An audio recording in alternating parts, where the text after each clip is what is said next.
All right, welcome everybody to the University of Idaho and Montana State University Fall Professional Education Series. This is our third presentation of 5. The next time we're here, I believe, is October 30th, where Brad Aker and me will be presenting on commissioning and some of the challenges of getting stuff to work. And but before that, we've got next week's two events, the Better Bricks Awards on Wednesday evening, the 22nd, and then the Energy Conference, the 22nd through the 25th, down here in Boise. And then there's actually the Sustainability Conference up in Sun Valley. If any of you are up there, check that out. But without further ado, I want to say thank you to our sponsors, Northwestern Energy, Idaho Power, and Better Bricks, for bringing Professor Chuck Eastman to us from Georgia Tech tonight. Professor Eastman is going to be presenting on building information modeling and the role of performance analysis in that frame. He's one of the leading researchers in the area. We're really fortunate to have him here tonight. Previous to Carnegie Mellon, Professor Eastman was at UCLA previous to Georgia Tech, he was at UCLA and Carnegie Mellon.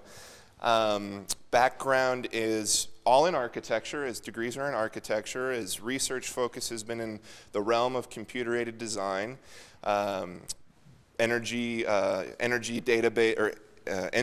databases, cognitive thinking relative to design, and therefore the computer interface. And more recently with the development of building information modeling. With that, I will turn it over to you, Chuck. Thanks for coming. It's a pleasure to mention my book. Yes, your book, Building Information Handbook, Modeling Handbook, yes. It's great resource. Doing the best of all the building information modeling books. It's a Wiley book. I'm going to leave it up here so you can all copy the really tricky title down. BIM Handbook. Thanks. Okay. Building information modeling is transforming how practice is being undertaken, not only in the United States, but throughout the world. We've all lived a life thinking that drawings were the representation of buildings, but 25 years from now, they will be reports off of a model, but they really won't be the source of information for very many buildings. What I'd like to do is talk today, give a little bit of background about what building information modeling is and why it is transforming the industry. And then number 2, about the projects that I've been doing mostly with GSA. I have 3 different research projects, but two lines of work are through GSA at the national level, and I'll report on those. It really is a revolution. You know, the manufacturing industries realized in the 1980s that if they modeled the product in the computer before they modeled it, before building it, that they could virtualize many aspects of design, analysis, simulation, operations, production planning, and everything else. And they've been doing that. You look at Boeing, you look at General Motors, not doing so well right now, but all the Toyota and all the successful automobile companies also. Manufacturing like General Electric, they're modeling their products in the computer, have been doing it for 10, 15 years at least. Actually, the technology for doing modeling buildings in the computer in the same way that manufacturing was done has been around since the 1970s also. It developed in parallel. I was part of that. But then AutoCAD and electronic drafting came along in the 1980s and just drowned out the efforts of doing 3D modeling in buildings. It was expensive, it was slow, it wasn't as reliable, but there were production, and there were some old systems, something called RUCAPS in the UK, other systems, Sonata was a child of the RUCAPS people, and there's been a whole line of 3D production-oriented building modeling tools since the 1970s. But just now, in the last 6-7 years, have they really taken place. Now that's a huge revolution because it has impacts on all the users of of drawings. It has impacts on the owners and operators. It has building codes, insurance companies, all the subcontractors. Subcontractors have been using BIM longer than architects have. Actually, architects are a little bit behind the curve in the use of 3D modeling. I'll mention that, I think.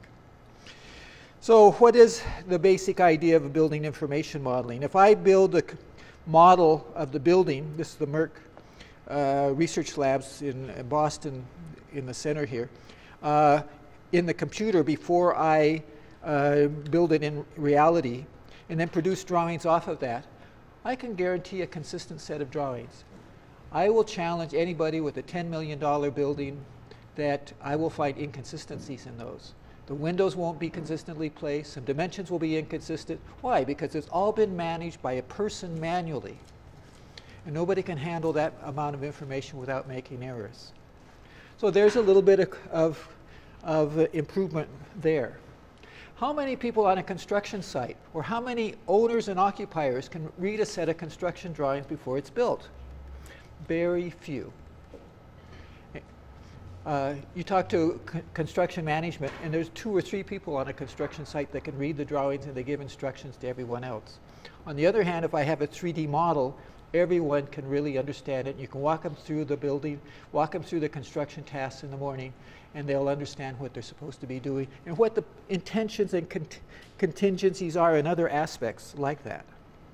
And of course, the owners can understand what's in the hung ceiling, why the plenum has to be deeper or not deeper, and all those other issues because they can see it, because there's a 3D model showing it. So everybody understands the building much better.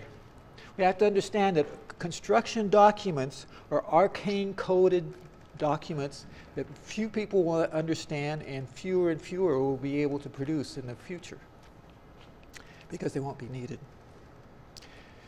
I'm taking the longer term perspective, of course, in all of this. We're 10, 15 years.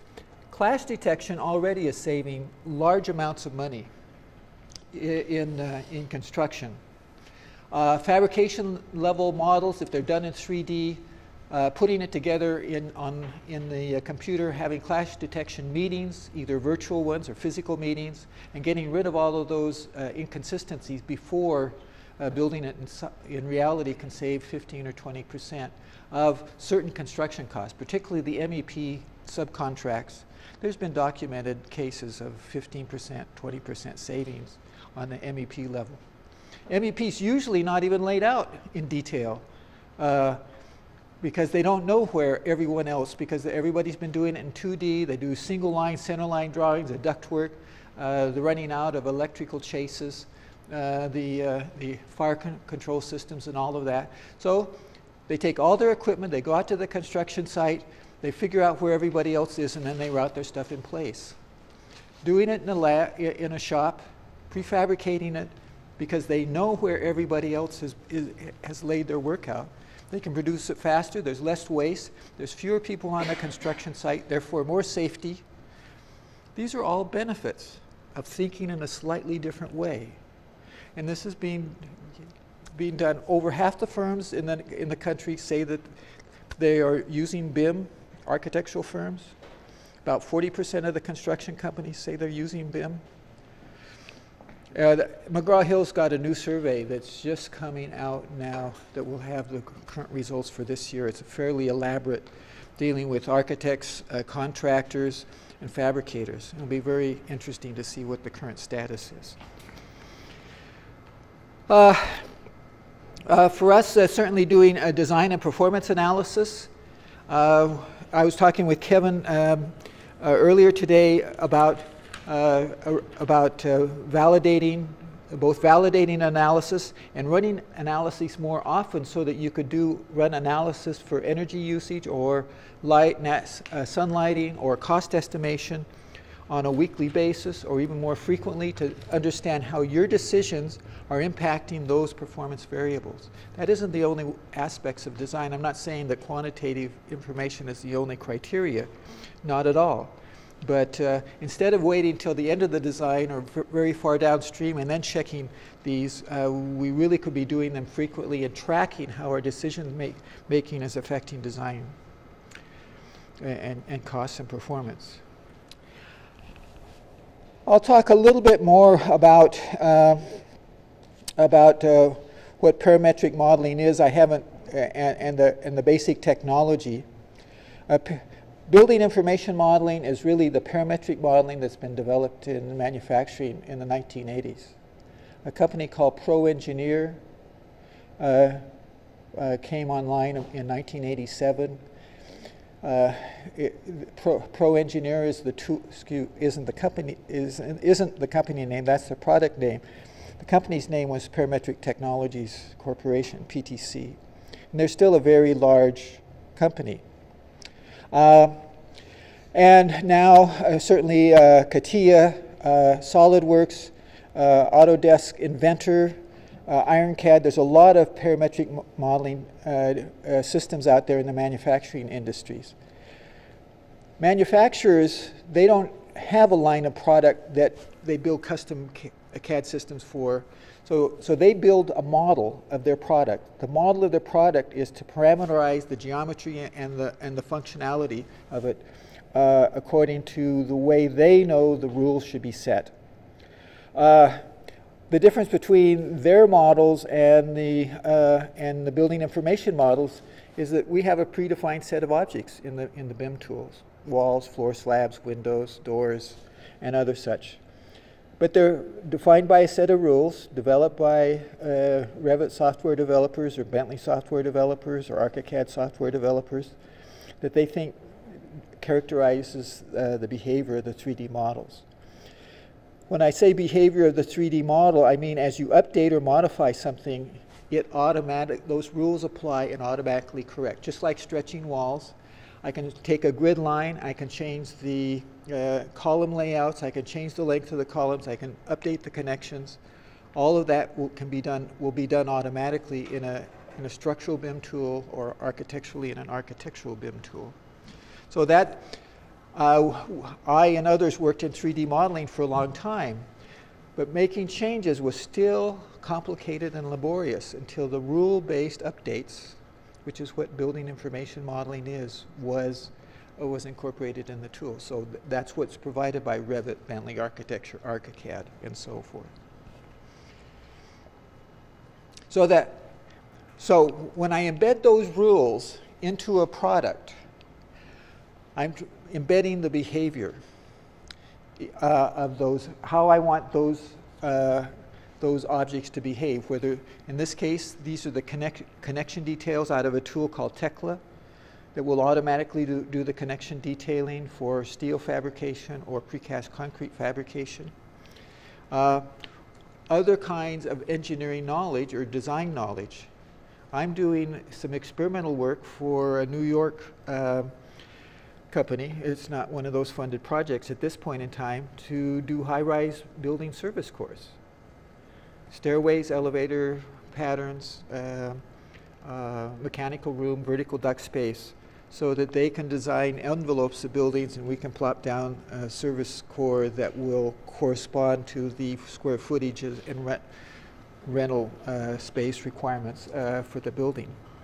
And it will automatically adjust the number of floors, floor to floor height, and all of that as it's changed. So, and there's other work going on in hospital rooms and other kinds of spaces where there's critical relationships and non-critical relationships, so you can build those rules in also.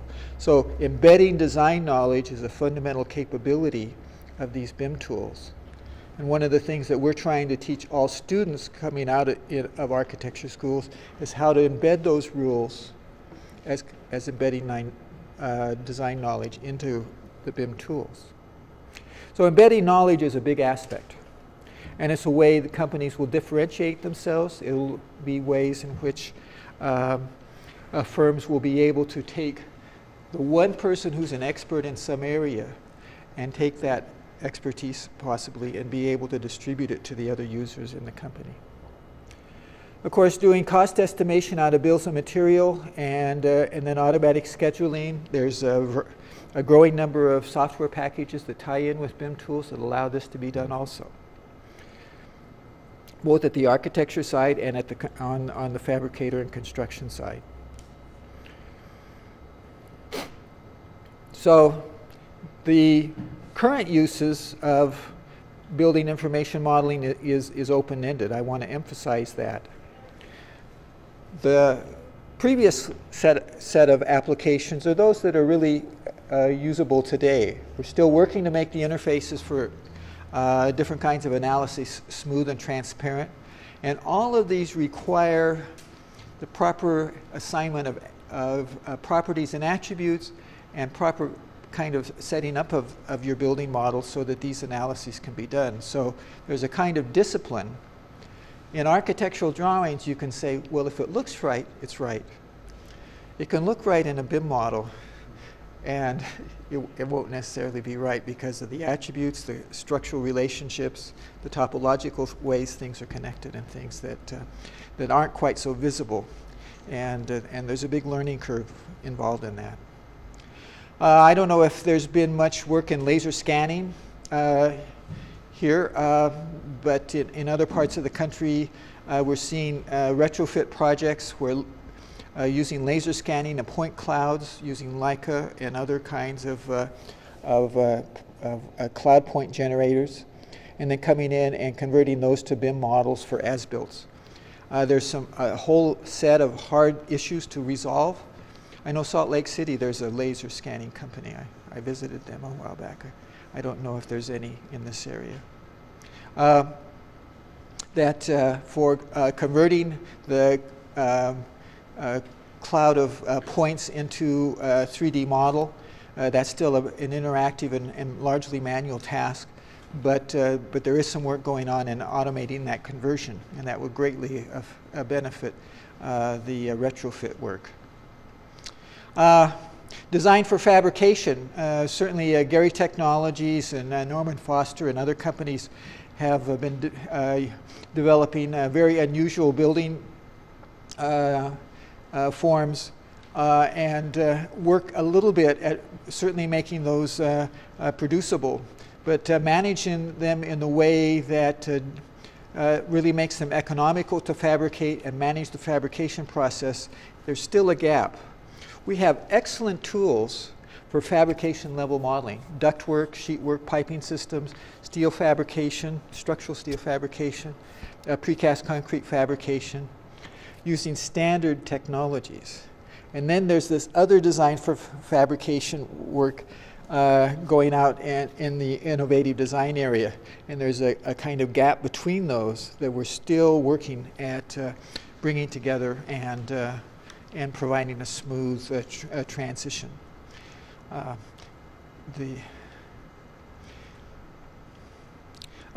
But we're going to see more. This is a NC tool for cutting and drilling of steel, large steel fabrication shops.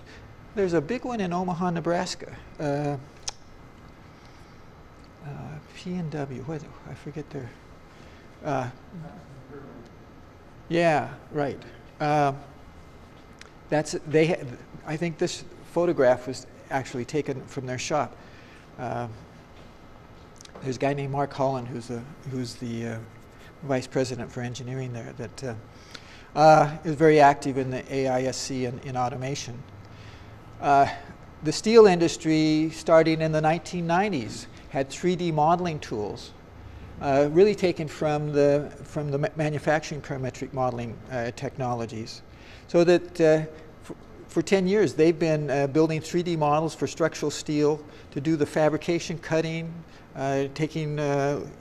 doing the laser and plasma cutting of all the plates, bring the steel in on the rear end side, automatically cut it, drill it, do the copes for the flange to flange joining, and everything except the assembly.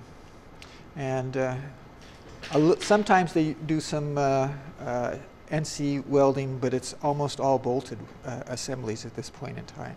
But they've been doing NC fabrication, precast concrete's been doing 3D modeling. Certainly, you must have a Home Depot or Lowe's here. If you've ordered kitchen cabinets, you can get them back all produced custom to your specifications in 10 days. How do you think they do that? They have an NC shop. If you've been to a large cabinet kitchen cabinet place. It's all NC cut. It's all automatically laid out on panels. They even do the production planning off of the plans or the model that you submit from the Lowe's or Home Depot. They're a very early NC integrated process. One of the important aspects, I think, that is a potential for architectural design is simulating users in the facility and trying to improve and address the performance aspects of the facility from a user perspective. Certainly airports, transit stations, hospitals, simulation modeling for these kinds of buildings already can be done, but it's very expensive, it's very tedious, it's very unusual to do in standard projects. Finding ways of reducing these costs, automating parts of the setup and planning for them are projects that are going on. And this will all be facilitated by BIM. I'm laying out things that don't exist today that I'm projecting will exist in the next 5 or 10 years because BIM makes them all possible. So these are kind of what I'm calling near-term payoffs. I talked a little bit about prefabrication of mechanical systems. There's been some very innovative projects in California and in the UK where they prefabricated large assemblies of mechanical equipment, especially in hospitals, and then just go out and install them. Have the trucks in just in time delivery.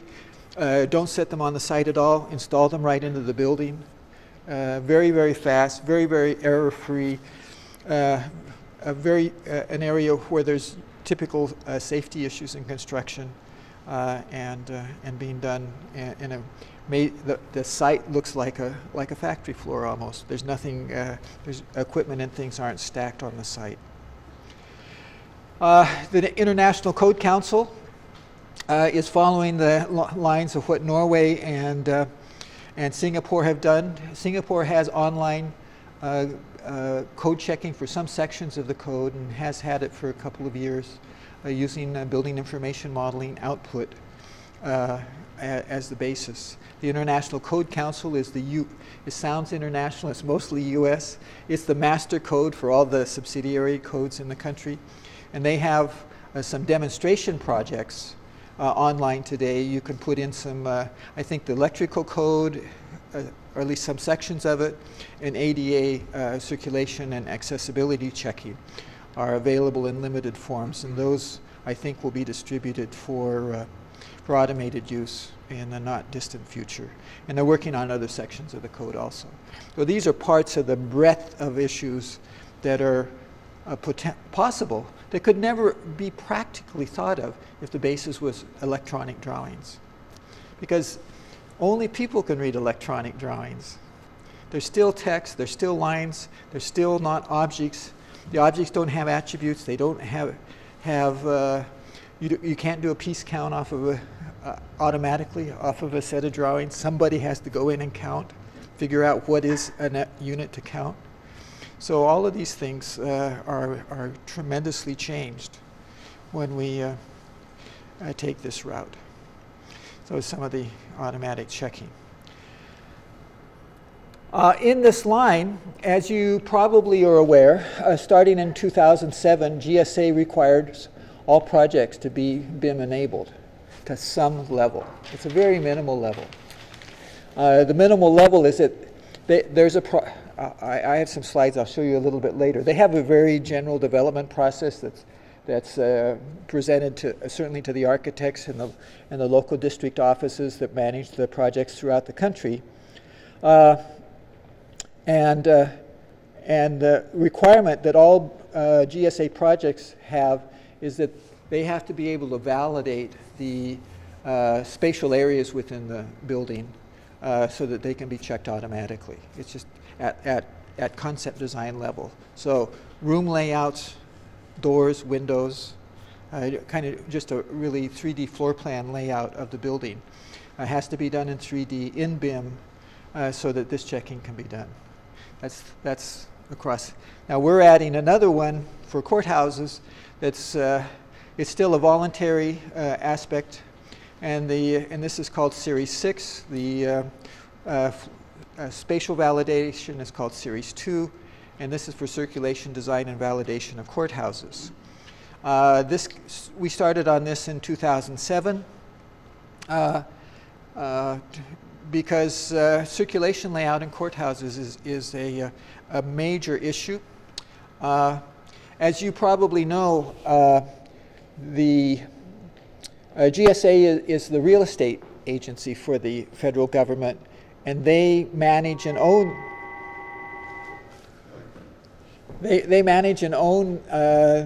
the government buildings, and then they're leased by the U.S. courts, health and welfare, Social Security, all the other government agencies. So the government agency that lives in federal courthouses is the U.S. courts, not the Justice Department and the executive branch, but the courts itself. So primarily occupied by federal judges, courts of appeals, and so forth. Also, U.S. Marshal's office obviously exists in federal courthouses also, so they're also inhabited. The U.S. courts, over a period of time, has collected its best practices in called the U.S. Courts Design Guide, a 400-page document of issues. One of the major issues in courthouse layout is that there's 3 separate circulation patterns. One for judges and juries and internal staff, called restricted space, of course the public areas, and then the secure space for defendants and the U.S. Marshals. So those 3 circulation paths are only to intersect at certain points. Certainly the courtroom is where they come together. There's a couple of other spaces. U.S. attorneys have some access to restricted space as well as public space. There's the U.S. Marshals also have some special situations where you may have a prisoner block, and certain subsets of the public, like relatives, can visit prisoners in the court at the interface between secure space and public space. So there's some very specific interfaces. All of those have to be very well managed in the design as well as in operations. So we were asked to automate the design reviews. We went in and looked at for circulation and security. We went in and looked at the carefully examined, parsed, and put into a database U.S. Courts Design Guide, and then found 94 paragraphs dealing with circulation issues. We found 302 different circulation issues at different levels of aggregation. Some of them said in U.S. Courts of Appeal this kind of condition must exist. In other cases, they said all courtrooms. In grand jury spaces, which isn't a courtroom. It's another kind of space. So some of these were high level and applied to whole subsets of spaces. Some of them applied to a subset of those spaces. And so that we had to parse and build a hierarchy of space classifications so that we could analyze these and apply them correctly. So one paragraph might generate many, many circulation issues. So we parsed all of this, developed a rule base. The rule base is a set of parametric structures, 6 of them, that can define these different circulation rules. Some of them require all access paths that have to go through a security gate, for example, from the outside for public. In others, there has to be at least one access path that is secure from, for example, the sally port, which is the entrance where prisoners are brought in, to a holding cell. And so there's a secure route. But it doesn't apply to all routes. It just there's one that's designated. So there's some different logical conditions. Some of them have to be done have to exist on the same floor. Some of them can go up and down elevators. Different kinds of conditions. Sometimes there's width conditions or spacing conditions also. So we developed a set of rule structures We want to really develop a language for circulation rules, and we're working on that, but we're not there yet. So we have these kind of fixed structures that we can parameterize and put different conditions in. So we first we analyze the building, extract out all the spaces. I'll tell you in more detail how we do that and how we analyze them. And we take that information and the set of rules, and we're using a software system called Solibri Model Checker. It's a Finnish company, a spin-off from Nokia. A lot of Finnish interesting software exists these days. And it's the same software that's being used for the building code checking, Java-based. We're Java developers working with Solibri in developing these rule sets. Where we find errors, of course, we have to report back what part of the building. We give an image of the building, floor plan type perspective, and what section of the code is violated, and then what the rule interpretation is. So we produce those reports. I don't think I have those examples of those reports here. Here's an example courthouse. This is the Jackson, Mississippi courthouse in Mississippi. It's being done by H3. Used to be Hardy Holzman Pfeiffer, but now it's a different combination of people out of New York City. It's a 6-story building plus 2 stories underground. It's about 390,000 square feet. These are the 3 zones: the public zone, the restricted zone, and the secure zone. We build a graph automatically based on the circulation layout, the doors, and the space types of all spaces, and also going up and down stairs and elevators, so that we generate all access routes and then put attributes on all those access routes. Is this public space? Is this a restricted space? Is there a lockable door? That's something we're still negotiating on with the architects about defining at this stage of design, and therefore can evaluate these various rules. The 302 circulation rules in this building turn into about 27,000 routes, and we can check all of those routes in about 15 seconds and generate reports on this. Building, by the way, had lots of problems because it's really 2 separate buildings connected with this public walkways in between. So the security issues and restricted space issues going from the left wing to the right wing were all problematic. The only secure or restricted access paths were going down to the basement, going into the secure judges' parking lot, and go up on the other side. So obviously, they were violating the rules all the time. We got this project after CDs were at 95%, so it was too late to change very much. So one of the issues that came up over and over again is, Eastman, your group's finding these problems way too late. We have to move up the stream, catching them earlier, well, before changes. But it was a very good project. It's in construction right now, and little H3 sign in the corner. And is moving forward. So here's examples of the kind of routes we generate. This is judges' chambers. They're on the outside of the building, almost always in corner locations, where judges, of course, are the big wheels in the courthouse. And this is down in one wing, down to I forget what this. I think it's a clerk's office or something. But the rule says that this should be accessible through restricted space, which is marked in red. Sometimes they go up and down a stair, and this shows a path between a space on one floor and another floor. So these are the kind of diagrams that we automatically generate to show circulation where it works or where it doesn't work. It's a very funny problem. If there's no circulation path between one space and another that satisfies all the criteria, what circulation path do you show them? It's a guess. We take the shortest path that doesn't work out of all the sets that we try, and we show that one.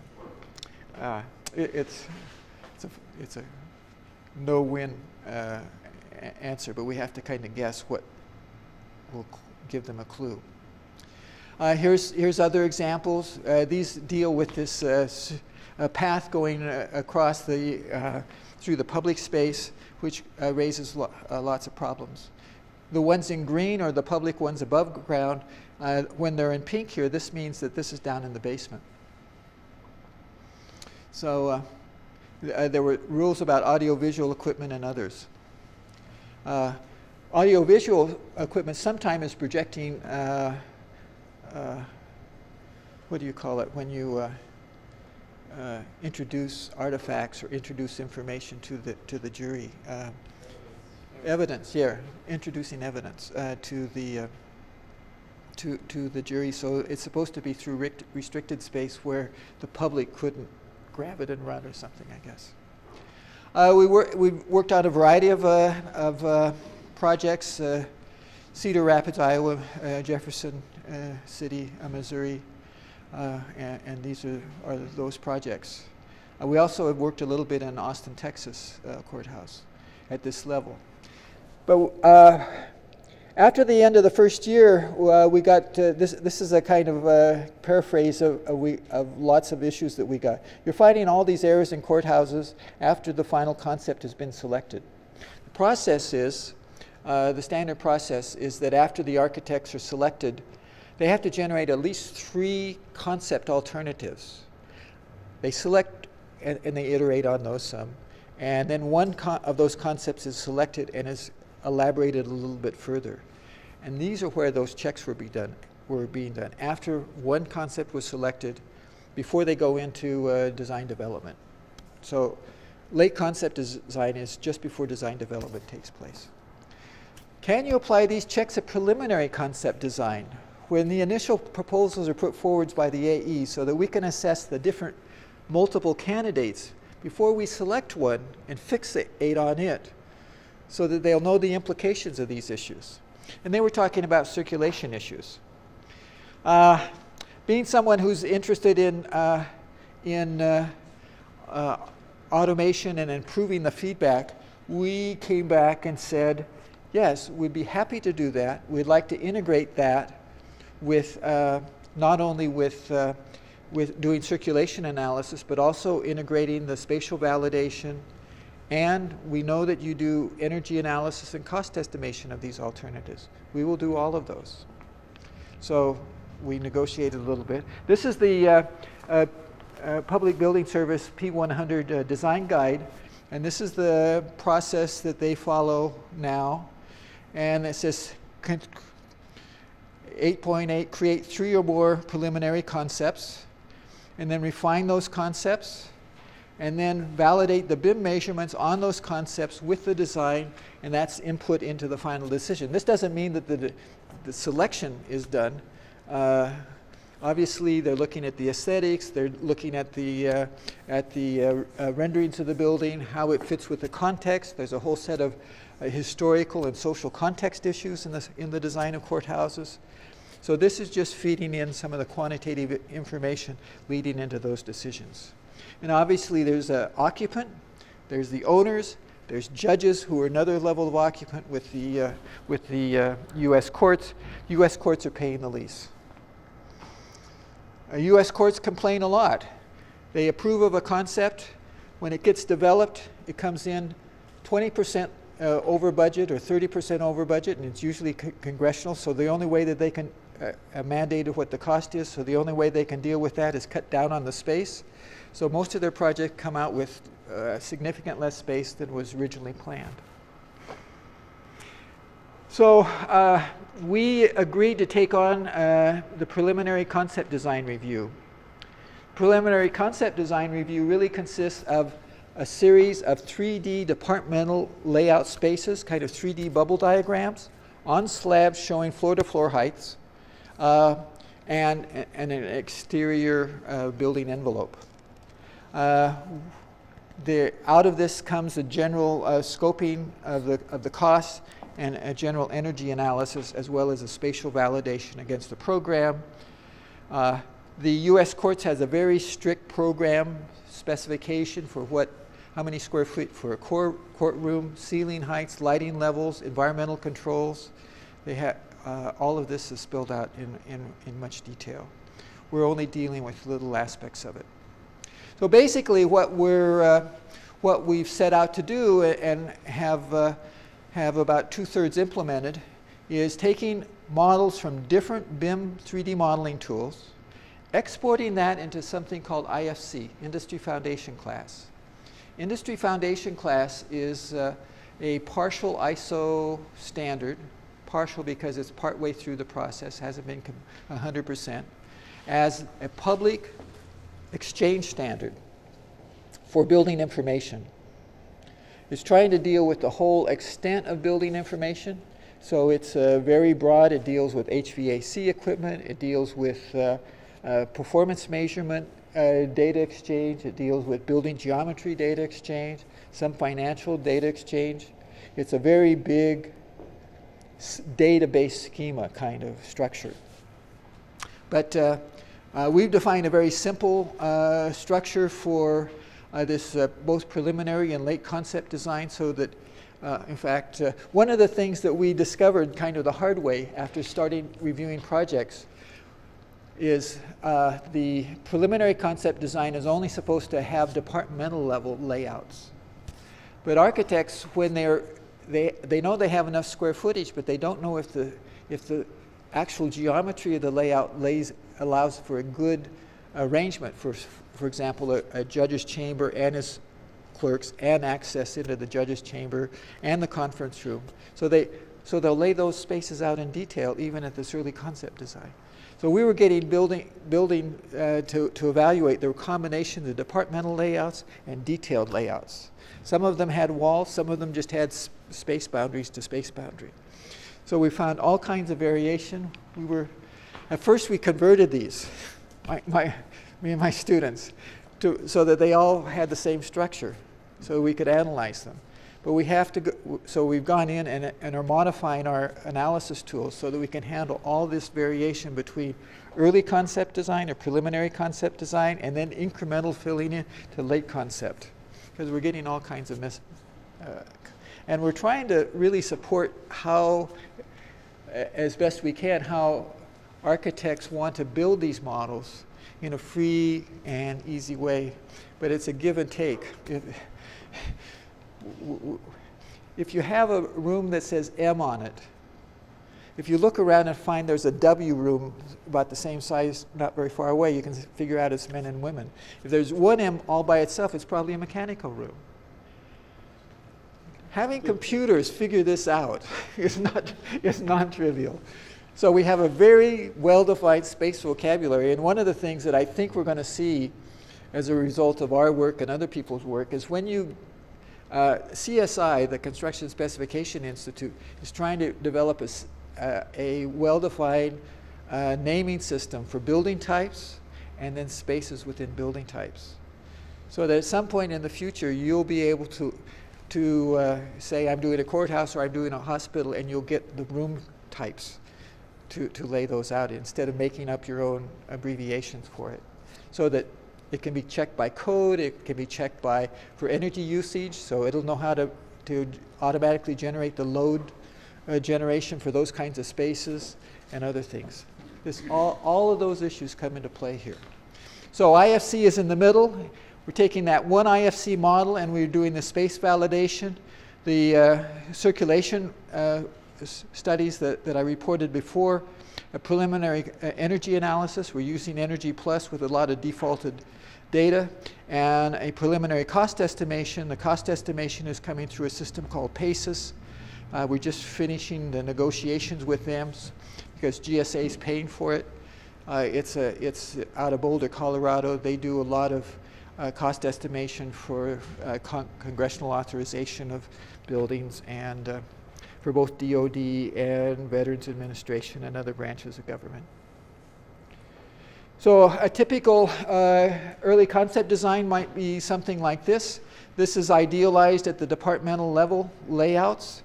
Generate a 3D massing. All these different colored spaces are departmental spaces. They have a name associated with them. And in 3D, it looks like those on the bottom.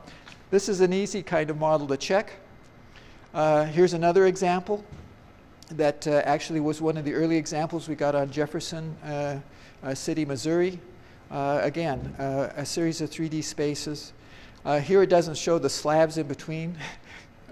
They're just the spaces, so it looks like they're not cantilevered. It's just they just didn't display the spaces here. But we also get some very complicated ones. This is Toledo, Ohio, and all very curvilinear, and it's even worse. This is a courtyard here, and in the middle of that triangle, in the middle of that building, that's a 6-story deep courtyard. And the curvilinear energy analysis, all our cost estimation and energy analysis things kind of blew up on this. Didn't handle them. So we make fine facets on it because Energy Plus can't handle curves. I don't think most energy models can. Ones that use the geometry for self-shading and other things and need angle orientation. We produce the comparison of the spatial validation. This is the kind of reports that were produced by hand previously, and on the number of courtrooms, the spatial requirements or the targeted spatial areas for these and the actuals for all different alternatives. How do we deal with circulation analysis dealing with these very detailed spatial requirements when we only have departmental level definitions? And especially when we don't have walls and doors. We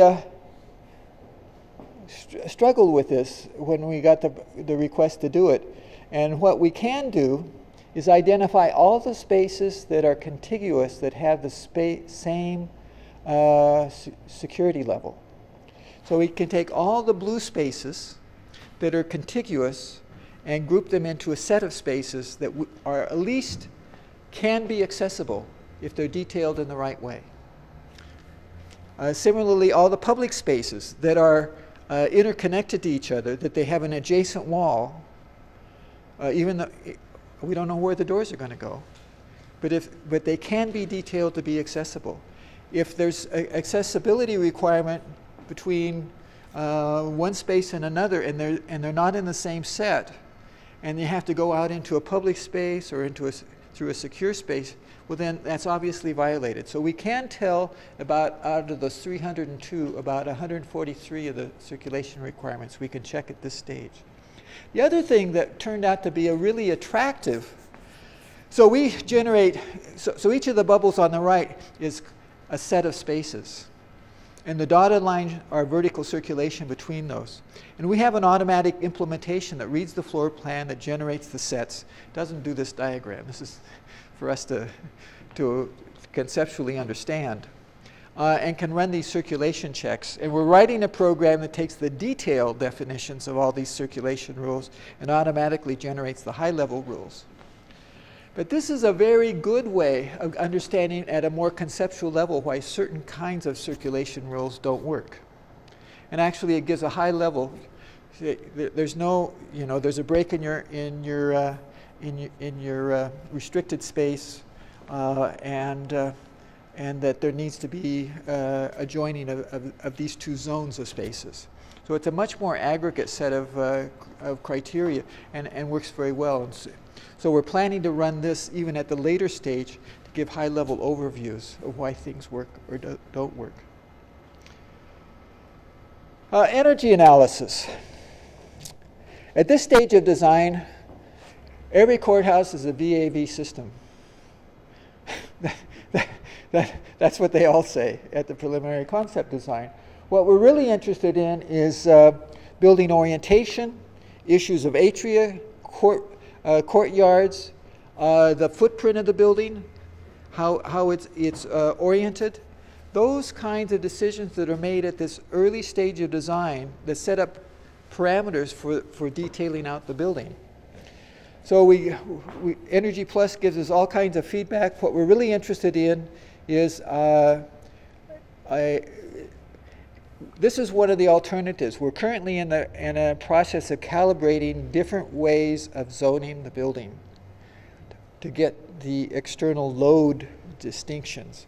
So we've got separate loads on the outside 15 feet in of the building, and we're just zoning the outside of the building with a big common core on the inside in this alternative. We don't know if this is the right way of doing it. We're calibrating against a very set of detailed analysis of another courthouse, and then we're going to be generating all kinds of variations of automatic zoning. It's too early for the mechanical engineers to decide how the zoning will actually be handled. They haven't selected a mechanical system necessarily, so we're really just trying at this early stage to get feedback to the designers about pluses and minuses against the different alternatives. So this is something we're currently exploring. This is the kind of breakout that we get of from the cost estimation. It's working in a similar sort of way, but I think it's interesting. One of the good things that PACES does, PACES has a database of other projects of the same type, and to deal with inflation and variable costs for different kinds of materials, instead of generating a direct estimate of energy costs, what it does is it splits out for this kind of building type, for the kind of parameters you give me. Here is how much steel, structural steel will go on. Here's how much reinforced concrete. Here's how much interior walls. And then prices those, from those quantities, prices out the cost in a particular locality at a particular point in time. So those estimates of materials, if you change, you can go in and tweak those, even at this early stage of design, and get more refined cost estimates. But you can also track those as you're actually developing the design, and you can, and that can lead you to an understanding of how, as you develop and detail your design, it's affecting the assumptions that were made earlier. In the same way that the assumptions made earlier on energy costs, as you make the actual decisions and replace that estimated value with some actual material, then those will get more and more refined. So this idea of having a tracking of your decisions and understanding the logic of your decisions as you're making them, as you go downstream. Some people have called this a dashboard view of design. And I think it isn't a dashboard like a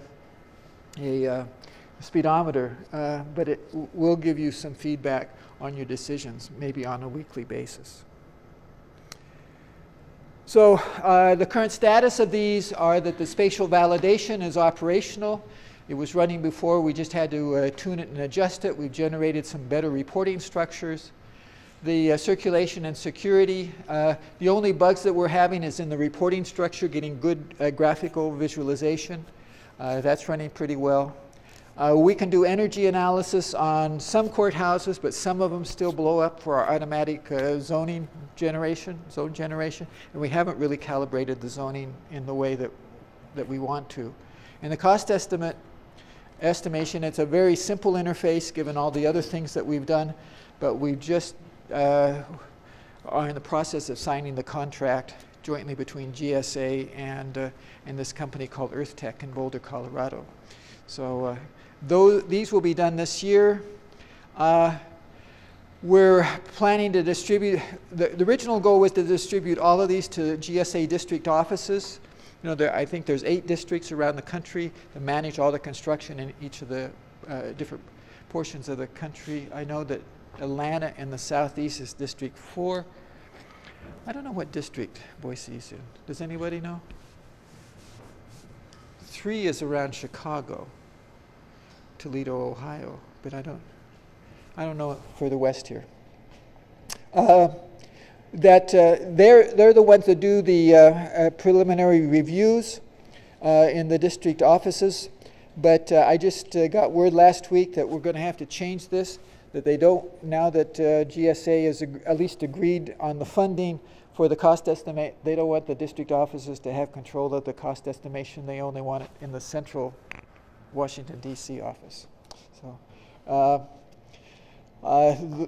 our goal really is, in the long run, is to get it out into the architect's office themselves so that they can use this feedback in their own design development. I think that's where the real payoff will be, so that they can use the same assessment that they're being used. It's being used to assess their buildings. And we've begun work on using the same kind of criteria for other building types. We started last summer on a project dealing with the FDA laboratories. Completely different building type, completely different kind of rule systems than courthouses, obviously. But the FDA headquarters near Bethesda, Maryland, is building a lot of new laboratories. They're adding about 1,000 people, new researchers a year, researchers to do. You'll read about it in the papers. It's a big issue with all of the food testing and drug testing. And we're doing an early concept design assessment tool. Kling Stubbins is the architectural firm that we're working with to estimate mechanical equipment space and then mechanical equipment costs at this very early stage. From an energy standpoint, all their loads are mechanical equipment. The external shell is only like 20%, they say. So that we're really focusing on the location and layout of the mechanical equipment as a big cost variable. We're trying to understand that. While they're still working with bubble diagrams, just laying out a block of space. How much space do they need for mechanical equipment? Should they be using interstitial floors? Put a column on the outside of the building? Every other lab module have a thin wall of mechanical space, that they could explore these alternatives and get some implications of the cost trade-offs from these. So that's what we're trying to develop. That's very early at this point. This all comes, and they're just working with these 3D spaces, laying them out, shoving them around in the same way that the US courts are doing it. So what I've tried to do is both give you what people are doing now using building information modeling, and all of the magazines, and there's 10 case studies in this book, from the Beijing Aquatic Center to some parking garages using precast concrete, to some health facilities in California. A wide variety of case studies, as well as a technical background about the technology of building information modeling, and perspectives from different types of people in construction: owners, architects and engineers, general contractors, and fabricators. We targeted them as we have a chapter for each kind of user. So I think we'll find this technology has significant benefits for owners and eliminates a lot of built-in costs in design and construction, and allows much better performance to be built into architectural projects. So I think this is something whose day has come. As someone who had worked in 3D parametric modeling of buildings since the 1970s, it's very exciting to me to see this all happening finally after 35 years doing other things and waiting and working on the sidelines. But I think we'll all see it happen in the next 10 years, where this becomes standard practice. Thank you.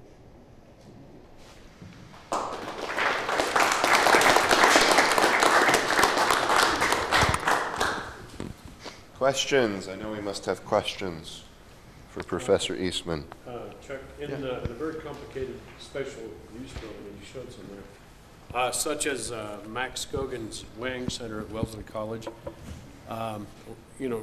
Max Gogin's buildings are very dramatic, as I'm sure you're aware.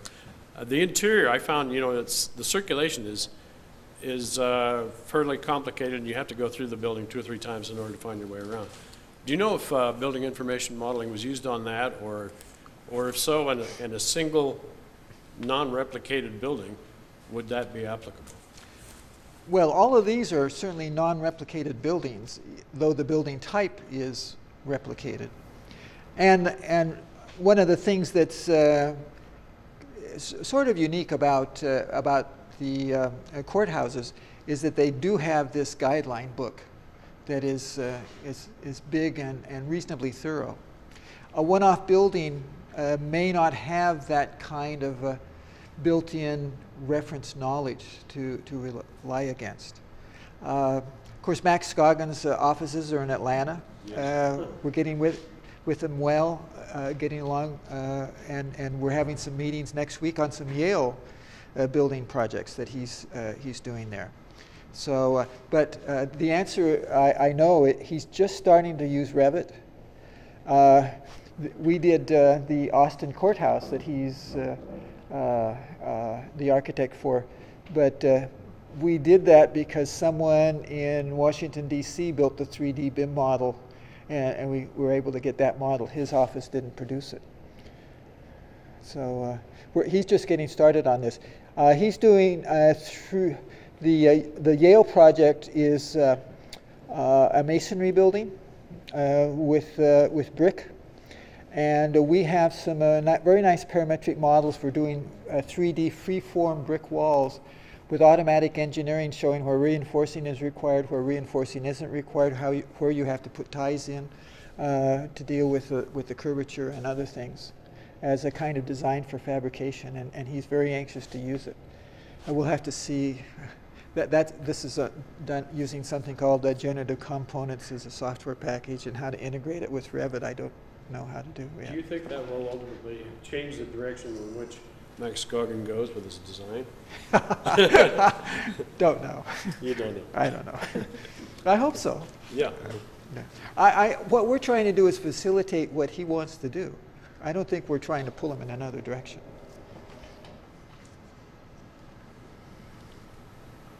Others? Nobody? I've got a question. So, what are some of the big wins that folks that maybe are looking at investing into building information modeling in their professional offices can expect to see within the first 6 months or year? What's working well?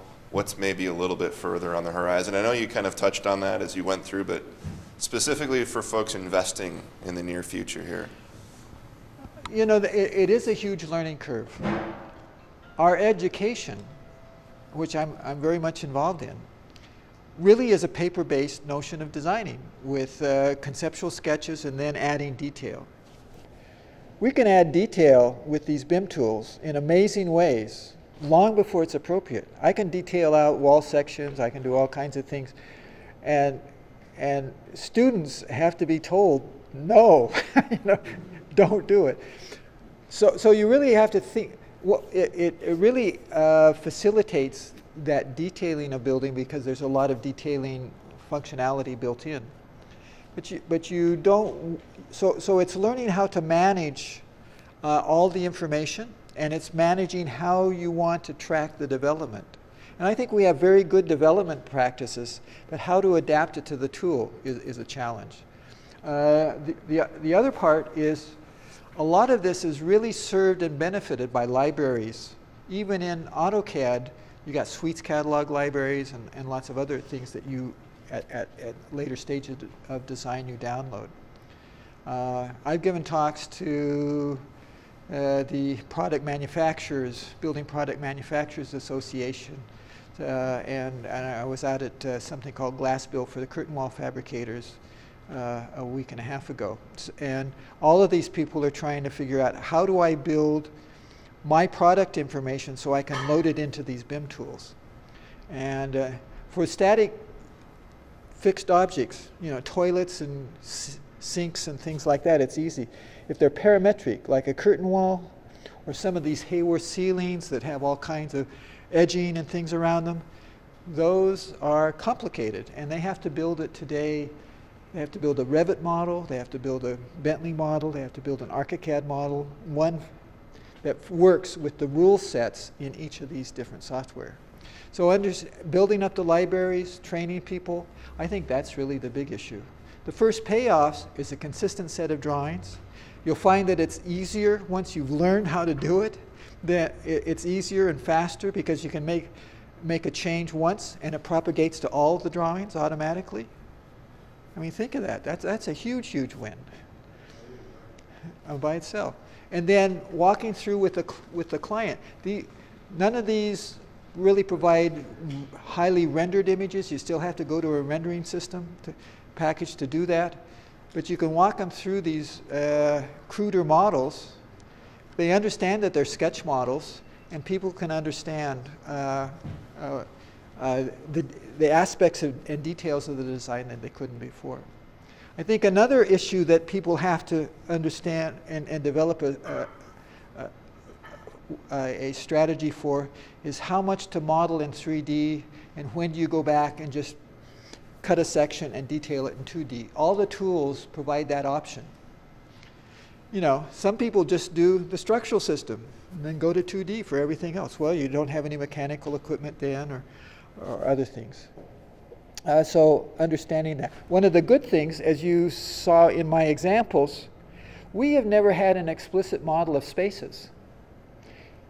Even if you use most other systems, you might be able to, in ADT, architectural desktop, you can represent a wall, you can represent a stair, but you didn't ever have an explicit representation of the space. You could manually draw a polyline around the wall, around the edges of a wall and calculate the area of that and call that a space. But we have 3D volumes of spaces. It's not perfectly exact. You couldn't use them for CFD, for example, because they're too rough. They take the walls where they meet the slab on the floor and take that as a polygon and automatically extrude it. That doesn't quite do it in some spaces, like Max Goguen spaces. And actually, in some of these buildings, actually, the Denver Art Museum, I thought the circulation works out really well. And I went to it just recently and really appreciated that. But if you get to the MIT Status Center, yes. Nobody can find their way around that building. So. Plus the roof leaks. Yeah, right. Doug. It'll work. It'll work. Yeah, I got a question about the systems that traditionally aren't drawn by the design team, like sprinkler systems. Mm-hmm. They're usually documented by the contractor. Yeah, right. So how to take advantage of this clash detection, how does the sequence change in this system? That's a parallel line of discussion that's going on now. The new AIA contracts have made a big push into this collaborative design approach. And the Open Docs contracting that the AGC and the the Construction Users Roundtable have proposed has something called a federated model.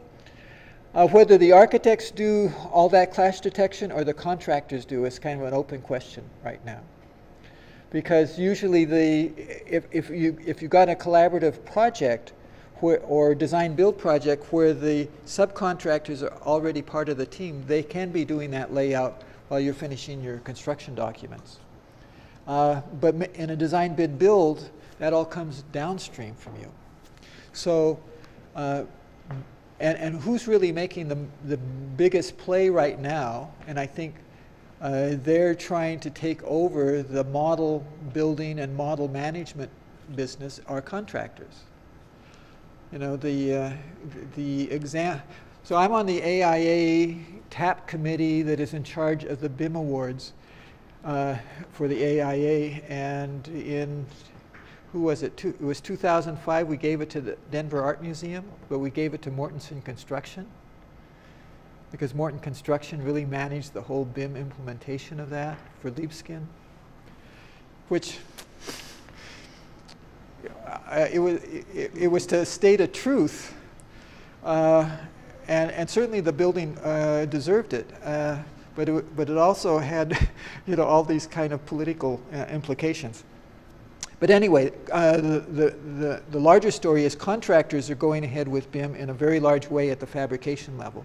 All the shop models And so their goal is to get all the subcontractors to be qualified to do 3D modeling, however they want. It has to be a 3D model as to be qualified for contracting on BIM projects. And more contractors are pushing that. Holder Construction is a reasonable sized contractor in Atlanta who I know very well, and they're doing that. DPR on the West Coast is doing it for the healthcare facilities. Other contractors are pushing hard in that direction. So follow-up then, question would be, with the new AIA contracts that stress this integrated project delivery, are we saying that to get this to really work the best, we should do that on all of our projects, to eliminate the design bid build approach and do design build? I think there's a lot of, there are two big political issues. Political in the sense that they're controversial, they change the way we manage practice. They certainly have synergies. I think BIM promotes this collaboration, and the collaboration facilitates doing building information modeling. You can do them both separately from each other, but you don't get the full benefits, I think. So it's that kind of situation. So you don't have to, but you'll get bigger successes if you do.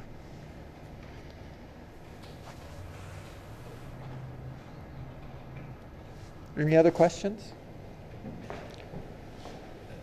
One more follow-up from me, and again, you touched on it, but I want to stress it. What would you give as the biggest caution to a firm making the transition, and in terms of appropriate expectations? The first thing that a firm needs to be able to do is to get to the point where they can produce the thing that you really have to deliver as an architectural firm is a set of construction documents. So the first pass is to get to that point, be able to produce them on time, no errors, in a productive way. After you've gotten to that point, then you can incrementally take on new projects and maybe adding each of the steps. Well, consistent drawings comes with the technology. Visualization comes with the technology, but exploring how to use that most effectively at the selling level and the client reviews and other stages of design, passing it out to the contractor. The issue of passing the model on to the contractor is a big issue. It's a liability issue. The lawyers would like to tell you you shouldn't do it. They tell you that. But people are writing a lot of custom contracts that go with those models so that the contractors can use them. And that's where the collaboration contracts begin to come into play. I mean, it's one of them. Also getting good feedback. We've done case studies where, for precast concrete, for steel, other kinds of things, where the contractor comes in and justifies making big changes to the owner from what was originally designed because of cost savings or speed of construction or other kinds of issues. So that kind of collaboration early really solves and smooths out those issues. You know, if the architects had the kind of input I do a lot of work with precast concrete, and every project on a design bid build in precast concrete gets changed around a lot at the fabrication modeling level, because different plants can produce different kinds of products and such things. So it's really varied. So understanding these things and beginning to explore them it's a learning curve, and you take things one at a time and try and make an incremental step and how to use this to advantage in the business of your company, I think. I talked about a lot of things today. I kind of laid out probably a 5 or 8 year set of issues to get there. Good. Any more questions?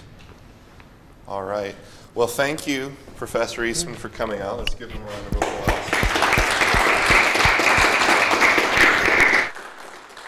I think you said a great, I learned a lot about where the field is and where we're headed. I think you set a great platform for folks who are getting ready to roll up their sleeves and dig in further or dig in the first place. So thank you for that.